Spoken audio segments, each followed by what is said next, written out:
એ સાહેબ, મને જરા ગામ સુધી લઈ જાઓ ને. ના ભાઈ ના, હું એકલી છોકરી ના લઈ જાઉં. તારી કોઈ ચાલ હોય તો? ના ભાઈ ના, એક સીધી સાદી છોકરી શું ચાલ ચાલવાની.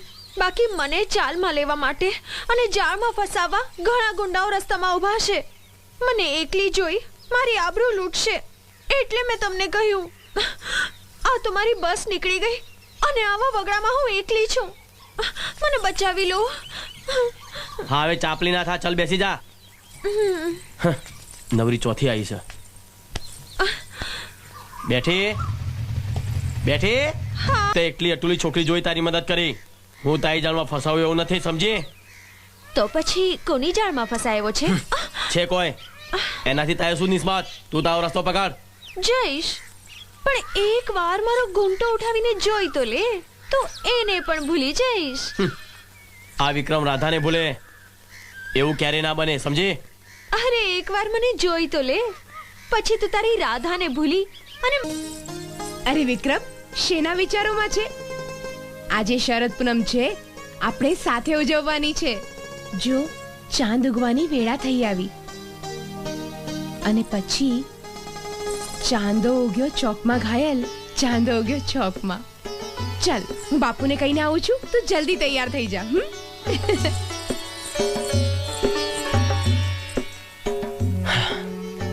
રાધાને મેં વચન આપ્યું છે, એ મારી રાહ જોતી હશે.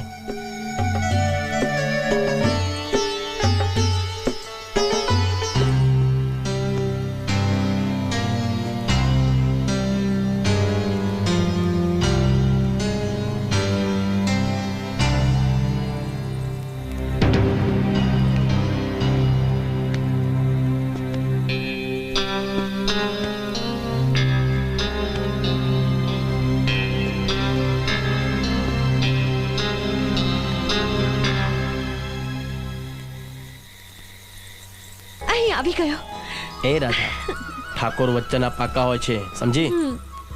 રઘુકુળ રીત સદા ચલી આવી. પ્રાણ જાય પર વચન ના જાય. રાધા, આજે આ વિક્રમ ઠાકોર તને વચન આપે છે કે તારા સિવાય મારી જિંદગીમાં બીજી કોઈ સ્ત્રીનું સ્થાન નહીં હોય. વિક્રમ, ખરેખર હું બહુ નસીબદાર છું કે મને તારો સથવારો મળ્યો. આજે હું પણ તને એક વચન આપું છું. જીવીશ તો તારી સાથે અને મરીશ તો પણ તારી સાથે. તો આજે આ શરદ પૂનમના ચાંદાની સાક્ષીએ હું તારા હોઠ પર મારા પ્રેમની નિશાની છોડતો જાઉં છું. અલ્યા ભાઈ,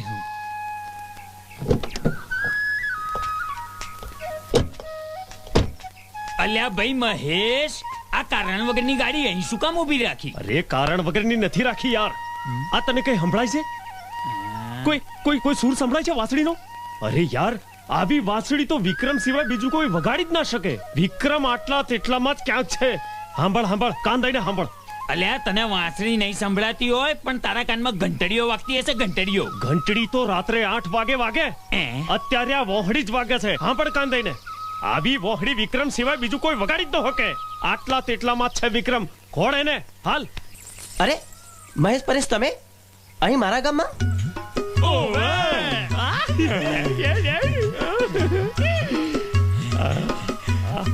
અરે ભાઈ વિક્રમ, તારી આ વાંસળીનો સૂર સાંભળી અને તને શોધતા શોધતા અમે લોકો અહીં આવ્યા. આનું નામ તે આપણી ભાઈબંધી. આપણે કોલેજમાંથી જુદા થયા છે પણ આપણા દિલ થોડા જુદા થયા છે. કેમ ભાઈ મહેશ? ઓવે ભાઈ પરેશ. તો ચાલો ઘરે. બા બાપુજી તમને જોઈને ખુશ થઈ જશે. બરાબર છે, પણ આમાં શું છે કે અમે બંને છે ને બહુ મોટો પ્લાનિંગ લઈને બેઠા છીએ.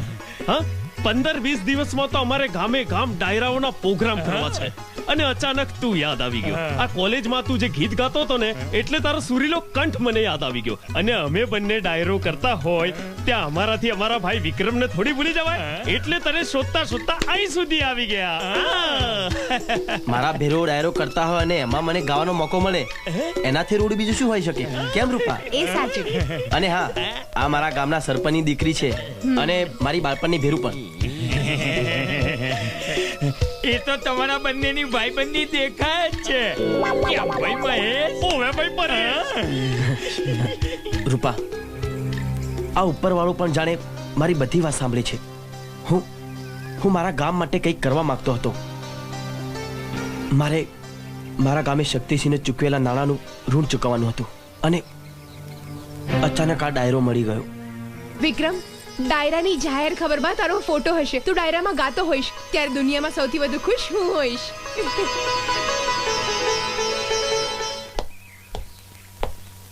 લાલુ, જી બાપુ. ફાર્મ હાઉસ નું કામ અધૂરું કેમ છે? મજૂરો ક્યાં છે બધા? બાપુ આજે રજા છે, કાલથી રેગ્યુલર ચાલુ થઈ જશે. ચિંતા ના કરો, મહિનામાં બધું થઈ જશે. હા બાપુ, 1 મહિનામાં કામ પૂરું થઈ જશે. તમે ચિંતા નહીં કરતા. તું ચૂપ કરીને હવે. તારું આ ભૂંડું મોં જોવાનું ગમતું નથી મને. કાં તો જે આ અડધી મૂંછ છે ને એ ઉગાડ, કાં તો જે છે ને